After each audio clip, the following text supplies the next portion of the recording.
For 2 decades, Somalia has been a byword for a failed state. Civil war in the 1990s led to the deaths of thousands of people and the displacement of thousands more. Renewed violence from 2006 between the government and religious radical fighters spurred a fresh exodus of Somalis over the country's borders.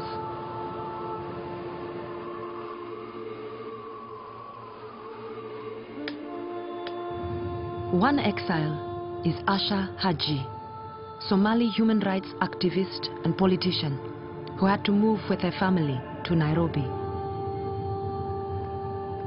Asha is recognized internationally for her humanitarian work.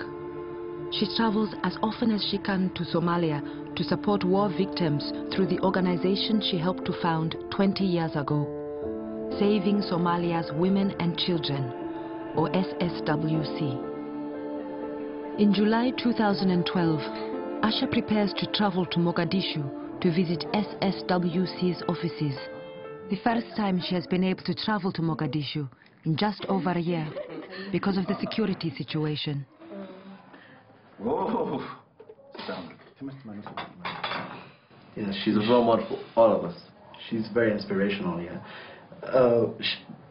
A lot of people might say she's inspirational to the younger girls, but I think she's an inspiration to everybody who wants to make like a positive change in their society, you know.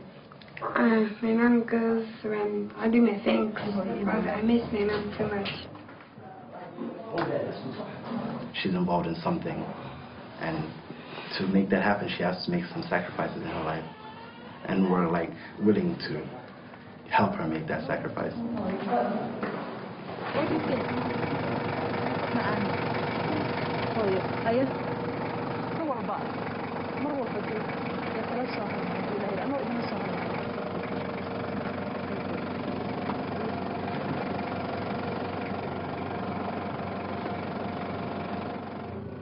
I will not be threatened by the horrendous actions of the enemy of life and peace.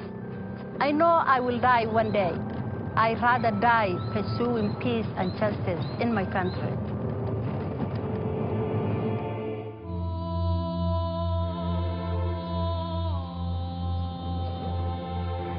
Any travel in Somalia, even the capital, requires heavy security.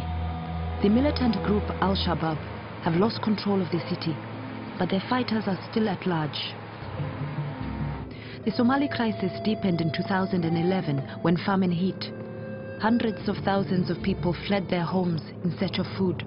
Many ended up in refugee camps in Mogadishu. SSWC's work with women and children covers many issues caused by the insecurity of the camps. This place, as you could see, is a gender-based violence women health crisis center. It is a newly established center. We used to have an old center, but that center is no longer safe. So this is fully operational now, though it is not yet, the center doesn't have yet all the equipment that we wanted this center to have, but it is very much in service right now. And Halima is the coordinator of the gender-based violence. She will explain to you more, and she will give you the essence of this center. So what we can start is, this is the first stop, yeah, where the interview is taking place. And then we have, this is the psychosocial and legal aid office, and then you can come through this side, please. This is the first stop for the medical assistance before any first aid or any first assistance to be given before transferred to SOS. Every country who actually experiences any conflict, there's high rape, definitely. At the moment, it's a high rate of rapes. We normally get a roughly of like 10 to 15 women in a daily basis. Yes, that's how bad it is. This is a specific room for confidentiality and confidence anyway for the survivor to feel. Then we have one of the survivors who's getting assistance. Okay.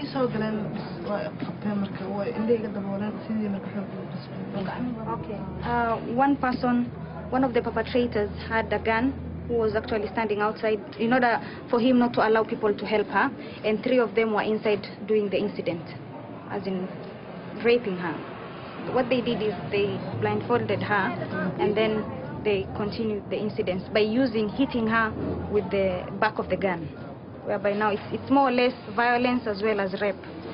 Whatever force they used to actually perpetrate the incident made her contributed more internal problems to herself than external. And she's actually bleeding. There's sort of blood coming out from her vagina.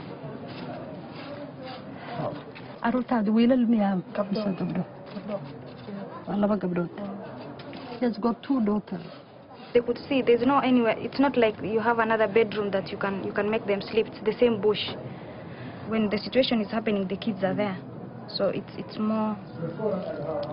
just an unbelievable situation. A child seeing his mother being raped by 3 men, you could understand the amount of pain and trauma and emotional devastation it carries with. It's so painful. My fear today is not only for her life, also for those young daughters who have seen that horror happening to their mother in front of their eyes. So it is a huge responsibility that we are all of us are shouldering as far as humanity is concerned. I'm very much worried about their future, their health. So let's just let them continue with the supervision, and then we'll proceed to our next room, please.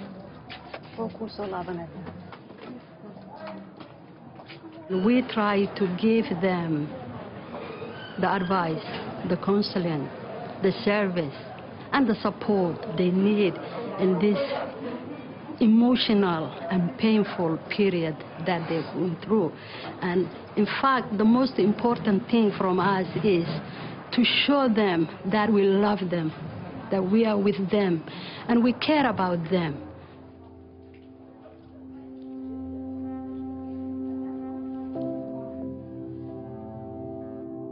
Research conducted by SSWC shows that rape has quadrupled in areas where freelance militia are present. Zone K has one such area in its camp. This is the first time Asha has been able to access the area. Let me see if I can easily recognize this area, because this area was not like this. It was the most beautiful part of Mogadishu, this area. It is the neighborhood of my university, the Jazeera campus. And this scene, what I'm seeing right now, is actually bringing tears to my eyes. The whole neighborhood is completely changed. It was far being an IDP camp. And it's unfortunate that I see today the neighborhood of my university turned out to be an IDP. It is unfortunate. It is unacceptable.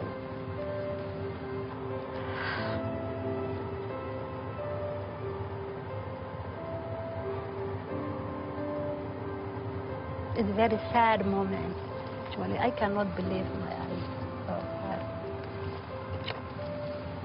Very sad. So the majority of the women we met this morning are from this. And I never thought that one day one of the appalling and horrible crimes could take place in the most peaceful and beautiful education center. And I never thought that one day in my life I will see this neighborhood, Jazeera, in this picture.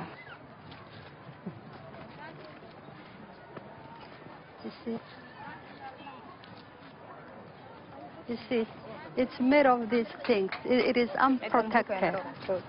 In the middle of the night, that is where now they just come in and rape the women. Women are exposed. Do you see anything that is protecting them from the criminals and the perpetrators. Nothing is protecting them.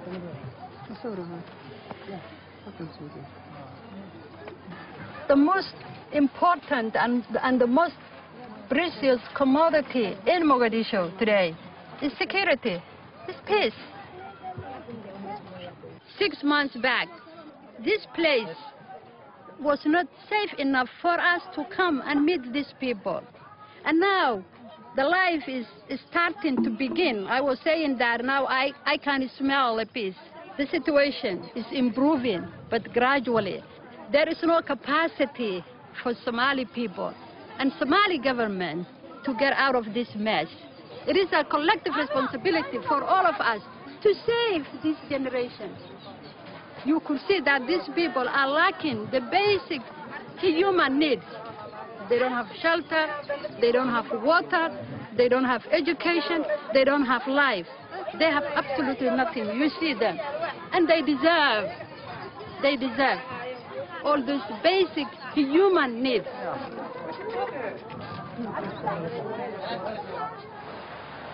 I have hope and faith that Somalia will be back to normal. I have hope and faith that the paradise lost could be found easily.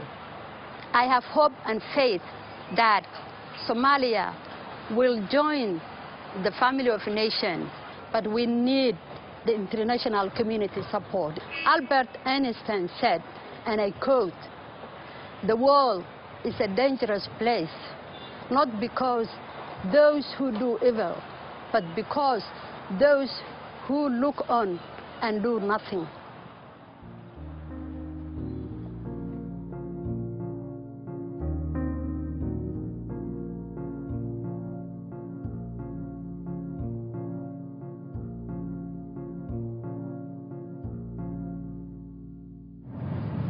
A year on from the drought and famine, more than 500,000 Somalis are still living in refugee camps, which provide little more than basic shelter. SSWC has provided 62,000 people over the last year with shelter and essential items, mostly organized by Asha's sister, Amina.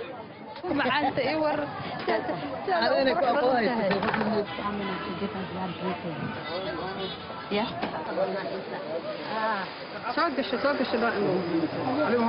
These IDP women and children, they came from different directions of Somalia because of the drought and conflict which is going on. Today we are distributing the vulnerable and the poorest family among the IDP camps a dignity kit. This dignity kit is included all the important things for the women while they are under the tree, under the IDP camp. And I have been gone through what they are going through just now. While I was under the tree, I get my period. I didn't have anything else. So that's why I committed myself to stay with them and support my capacity. This is what we call the dignity kit, the humanitarian dignity kit for women IDP. Some of us are also, we are victims and we experience this kind of situation before now. And that is why when this famine broke out, we immediately came up and designed these special things. Women in this difficult situation don't only need the handouts, the food and the shelter, but they also need and deserve to retain and regain their own dignity. And it could also be as a tool to protect them from the harm of such sexual harassment and sexual assault. If the woman is dignified, dressed up, and she covers her body, this itself is a tool for protection of the women.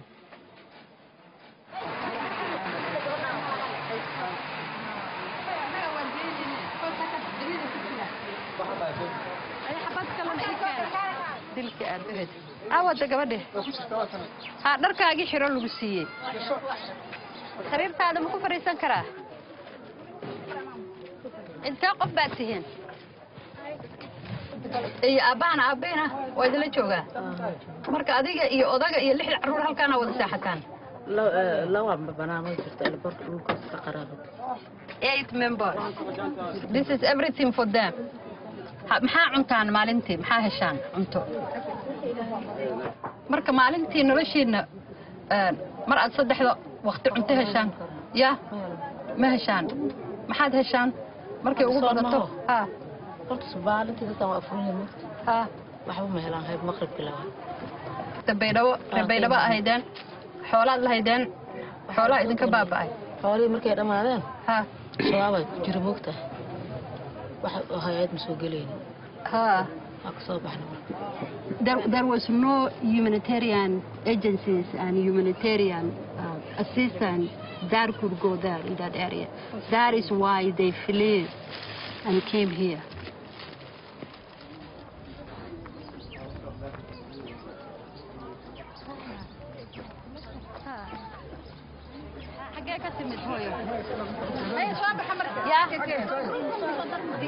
Dinsor. She came from Dinsor. That is a Bokol region, one of the worst hit areas, one of the famine affected areas. Abba iyo hooyo away, family ga cidaada away. She does not have any family. Her parents died out of the conflict. maxaa adiga kugu dhacay aabbaha iyo hooyada markii la dilay ma joogtay mise waxay u dhinteen magaajada u dhinteen mise waa la dilay aabbaha iyo hooyada aabbaha waa la dilay hooyana gaajo yaa dilay aabbaha soo noloshaada iskool ma dhigatid iskool ma leh waxba ma leh The dad used to work in a farm.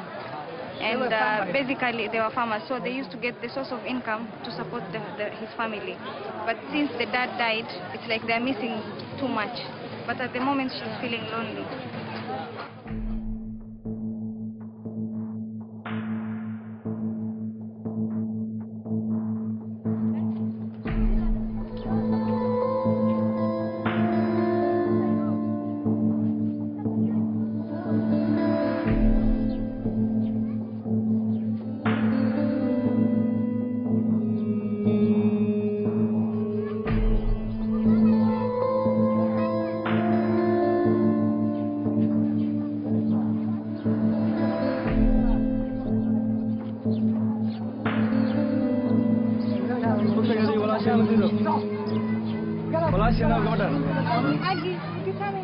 Ada carruur ma leedahay yarkan iyo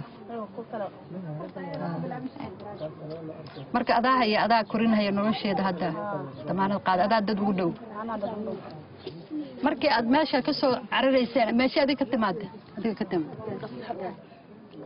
qansax dheere The place was actually dominated by Shabab, so that is the reason why no humanitarian actually going to that place to the IDP. Hooyo maamo markii aad soo socoteen ma soo lugayseen saa ku timaadeen halkaan ilaa iyo meesha ka soo tagteen tuuladeenna waa soo lugayseen They came walking from that place till here.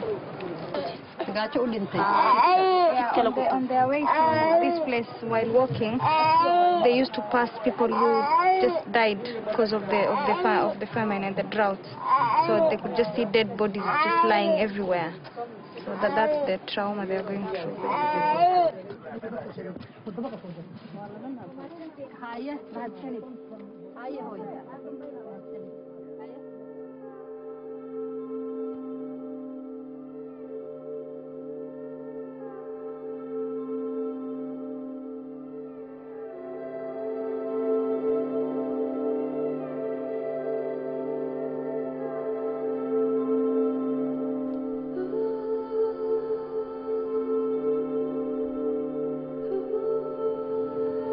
Everyone has a tragic story to tell in Somalia, and Asha and Amina are no different. In April this year, a bomb blast in the National Theatre left the city again in grief.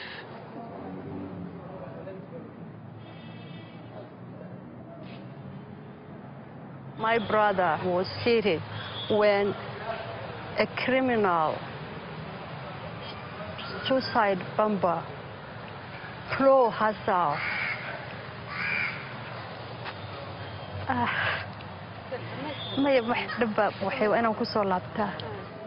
Someone called me and told me that there is a hit bomb take place in theater, and your brother, young brother, was among those who injured. Then from there I ran away to the hospital. Then I met him.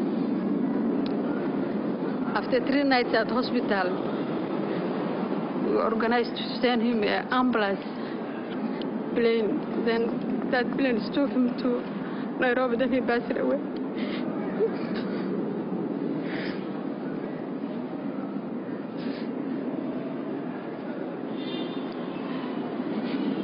He left 3 young, innocent babies, 2 boys and 1 girl. They don't know why their fathers passed away, why those who kill him target him. We all don't know. I didn't look when I'm passing here at the theater. I hate the theater. I don't like to look at the theater. When I'm passing here, I close my eyes because I don't want to see.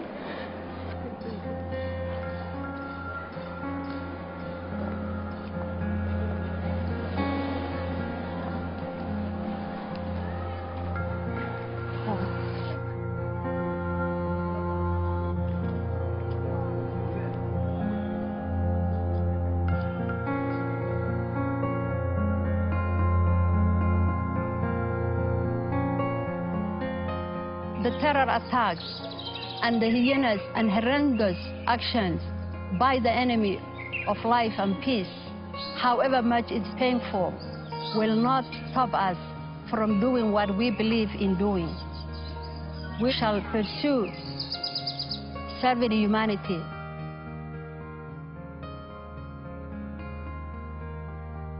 Asha now has a seat in Somalia's new parliament. She also holds weekly training and empowerment sessions to encourage the next generation of Somalian women to be part of its new future. I want these young Somali women, I want to give them the confidence they need. I want to teach them that the sky is their limit, that being a Somali, being a woman, being a Muslim cannot prevent them from being who they want to be, from doing what they inspire and hope to do. I have hope and faith that you will all realize your dream. And we support you, we encourage you, we love you. We want you to take the leadership from us. We want you to be the leaders of the next future. You are our future. That's what I want to do. So when I grow up, I'll be in Somalia, inshallah, helping my people. I don't want to be a politician or a doctor or anything, but basically I want to promote women's football and sports in Somalia because I'm a football freak.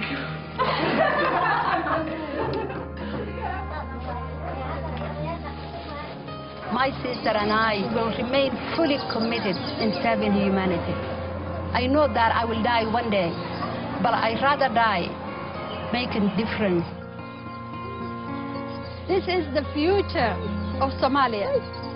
I'm sure that among them are doctors, engineers, teachers, scientists, politicians. I'm sure this is our future.